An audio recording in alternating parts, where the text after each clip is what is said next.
This podcast is produced by Outcomes Rocket, your healthcare exclusive digital marketing agency. Outcomes Rocket exists to help healthcare organizations like yours to maximize their impact and accelerate growth. Visit outcomesrocket.com or text us at 312-224-9945.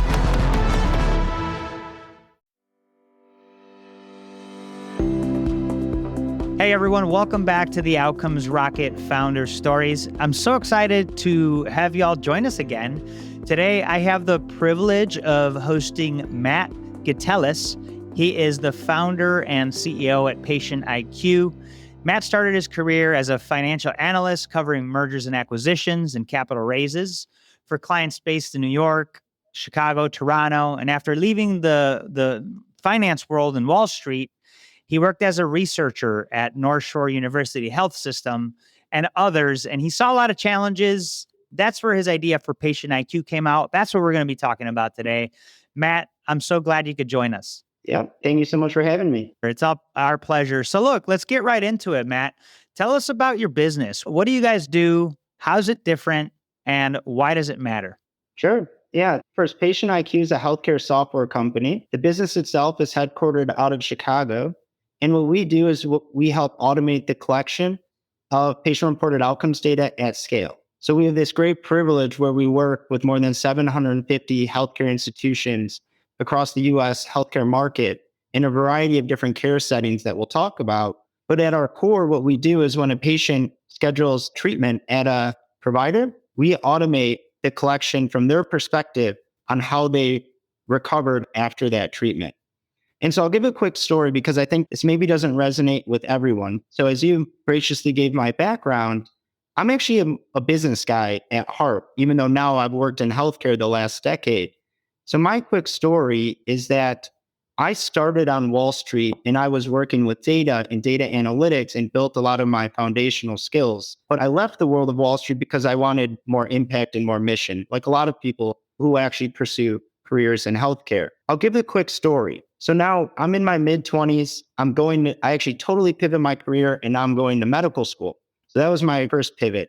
Now I'm wearing a white coat as a 26-year-old. And I remember this first time I actually worked in a clinic. And I think a lot of patients don't really appreciate this, is that I'm working next to a whole team of surgeons and we're seeing about 60 patients in a day. And a lot of these patients are at various points of their care. Some of them are new patients that we're evaluating. Some of these are post-operative patients that are now recovering. And I'll just give a quick example of a post-op patient. We go into the clinical exam room, we examine the patient. We don't see anything wrong with the patient on exam. They're recovering in the way that we expect them to. And it's now the 3-month post-op appointment. So we say, you're now discharged. And what we do in medicine is that once we discharge that patient, we just really assume they're going to get better unless they come back through the system in the way of an ER visit, a readmission, or they call us in the office. So that's like the one quick story I like to tell because I was so naive when I first started wearing the white coat that I didn't realize that once the patient leaves the facility, the providers just assume they get better. And then one thing that I learned is that that's really not always the case. If you actually follow these patients a little bit further, 6 months, 1 year, and you actually track these patients, and this is what PatientIQ measures at scale. If you ask these patients, how are they recovering, their functional assessments, what we learn is they don't always get better. And as providers, if we close that feedback loop, we can actually incrementally improve the way we deliver care going forward. So PatientIQ has built this entire portfolio around measuring patient outcomes data and getting insights back to frontline providers so we can treat that next patient better and also personalize care plans. Thanks, Matt. Really appreciate you highlighting that insight that a lot of times people don't get better. And we need to stay on top of where they're at in their care journey, not just assume. What end customer do you serve in the healthcare ecosystem? Yeah, we have the way we define our business segments are first, we have our provider solutions business. And that's really deployed in all sorts of customers ranging from large health systems and integrated delivery networks, academic medical centers, we call that health systems. And then we also work with specialty practices and ambulatory surgery centers. Another facet of our business is where we work directly with medical device and life science companies. So if you think about that initial patient journey, where you're a patient and you're being treated, doctors are treating patients with products that are provided by device companies and life science companies. So a really quick example would be, imagine the patient that presents with knee osteoarthritis and they have chronic debilitating pain, and then they ultimately get indicated for surgery, let's say a knee replacement. Well, not only is the surgeon going to perform that surgery, they're going to be aided by a medical device provided by a manufacturer. Those devices and the teams that work very hard to design those products are equally invested in that patient having a great outcome. So they also need to know how their products are performing out in the real world. So that's what we do with medical device and life science companies. We help them capture this data at scale across all of the medical community in the United States. Our last customer segment, we do work with nonprofits and societies as well, specifically around the research mission of improving patient outcomes.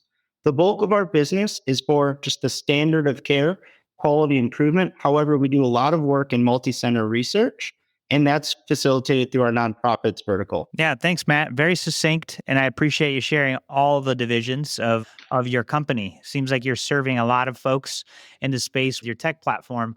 Look, we love insights here. What's one thing most people don't know about the problem you solve? I know you shared one at the beginning, right, with sort of assuming people leave healthy, but what's something most people don't realize? So on the surface, if you think about this problem, and PatientIQ was founded in 2016. So we've been developing technology over the last almost 10 years now in this category of how do we actually measure patient outcomes and get insights back to frontline providers to treat the next patient better. On the surface, it sounds like a relatively easy problem to solve. If you think about other industries, and like I said, I came from other industries. Like I like to use an example when you, let's say, order an Uber, within 3 seconds of getting out of your ride, you're going to get a quick survey to rate that driver. And then that feedback is going to actually go into the algorithm to help that driver improve their performance, but also might affect how they get more rides in the future.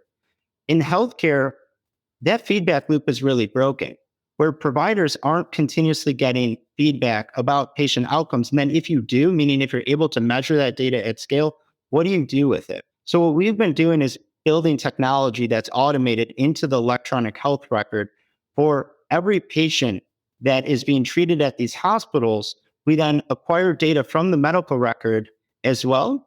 And then we provide insights back to these doctors on how to better treat the patient. So while it's a very simple problem, if you do this very, very well, you will be rewarded with being a high performance healthcare organization. And there's a lot of financial benefits to do that. That's great, Matt. Yeah, for sure. It's not as easy, but you guys are helping folks do that. So I really appreciate you highlighting that. And look, you've been at this for almost 10 years, and we love to learn from successful founders like yourself. What's your favorite business resource or business hack that you'd recommend to our listeners and why? So one thing that I think I've recently come to appreciate much more is that as our companies become much larger, obviously as the founder of the company, when the teams were really small, I was always on the front line doing the day to day to service our customers. But as our company's gotten larger, there's a lot of other responsibilities that CEO needs to be thinking about, such as learning from the market or meeting with investors or other constituents.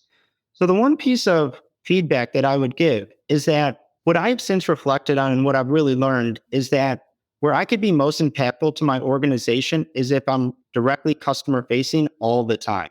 So what we really think about at Patient IQ is each phase of our customer journey, starting when institutions are first trying to become educated around how do we collect patient reported outcomes data, and then how do we deploy this within our facilities, all the way through to how do we get implemented with that technology, and then how do we ultimately derive the most value from the program.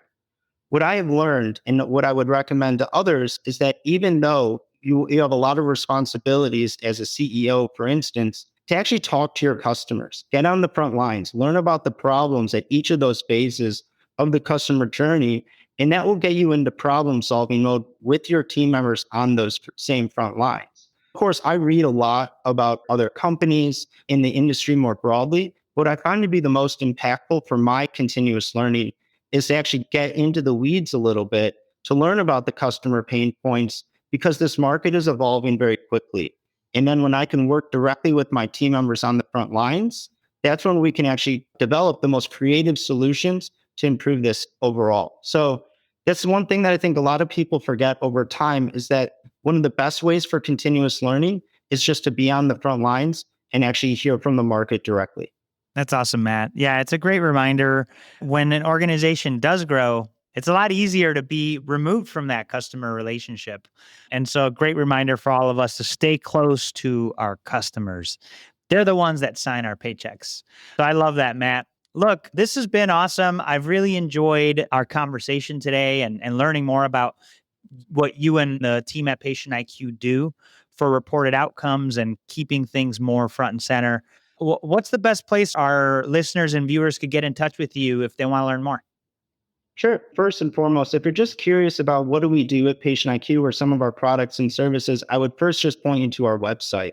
There's a wealth of information that you can learn about the real world impact that our solutions deliver. And you could just reach out. Someone on our team will get on a call with you nearly immediately just to answer your questions. We're also out and about. We have this awesome privilege where we're on the road a lot, going to trade shows and conferences, and we publish that on our website as well. Some of the industry events that we tend to go to. But yeah, that would probably be the first place I would recommend you go. In addition to our website, we also have a very exciting announcement that we'll be sharing more information about, and that's the launch of our new product, DataPro. So as I've been mentioning, PatientIQ's had this wonderful opportunity where we've been building this patient-reported outcomes network all across the U.S. healthcare market, where we now have more than 750 institutions participating. We're deployed in more than 5,000 sites of care, and we're actually engaging more than 2 million patients a month by measuring their outcomes after treatments and procedures. What DataPro does is it takes us to the next level where we're going to be providing our customers tools so they could start to dive deeper into understanding how they perform relative to their peers across the US healthcare market. So not only are we building detailed performance benchmarking, but also AI-driven insights so you can dive in to each of your treatments and procedures and identify where you can improve and get that information back in the hands of care providers on the front lines. So we're very excited about this. It wouldn't have been possible if we hadn't already been enrolling about 30 million longitudinal outcomes into our data set.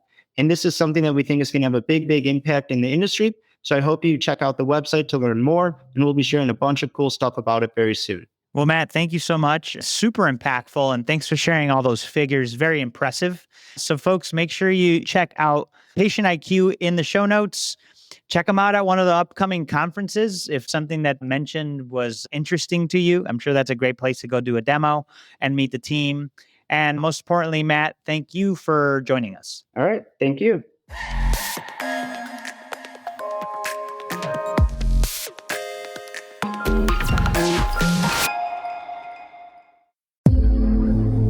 This podcast is produced by Outcomes Rocket, your healthcare exclusive digital marketing agency. Outcomes Rocket exists to help healthcare organizations like yours to maximize their impact and accelerate growth. Visit outcomesrocket.com or text us at 312-224-9945.